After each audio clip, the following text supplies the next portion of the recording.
Madam ఇప్పుడు Kumar aunty గారిని అక్కడి నుంచి కాల్ చేసి ఆమె పైన కేసులు పెట్టారు, దానికి మీరేమంటారు? అదే రోడ్డు పైన భోజనాలు పెట్టుకొని ఆవిడ అమ్ముకుంటుందమ్మా. పోలీసులు ఎవరో కంప్లైంట్ ఇస్తే వారవలేక ఆ పోలీసులు వచ్చి తీయించేసారు, అక్కడ అమ్ముకోవద్దు పెట్టొద్దని. సమయానికి సీఎం గారు రేవంత్ రెడ్డి గారు దేవుళ్ళగా వచ్చి ఆవిడ హోటల్ అక్కడ పెట్టుకునేవ్వండి, తీయించొద్దని పెట్టించారు.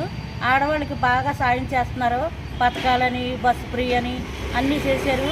మన రేవంత్ రెడ్డి గారు సీఎం గారు అయిన తర్వాత ఆడవాళ్ళకి బాగా డెవలప్మెంట్ అవుతుంది. డబ్బులు అని బ్యాంకులో అయ్యని ఇవని అన్ని సహాయాలు చేస్తున్నారు. అయితే అలాంటి మహానుభావుడు ఎప్పటికీ సీఎంగా ఉండాలి. వచ్చిన తర్వాత చాలా హెల్ప్లు చేస్తున్నారు ఆడవాళ్ళకి. ఆడవాళ్ళకి మాత్రం దేవుళ్ళలాగా వచ్చారు ఆయన. ఆయన ఎప్పుడు చల్లగా ఉండాలి.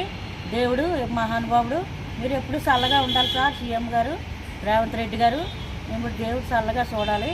ఇది చాలా హెల్ప్ చేస్తున్నారు.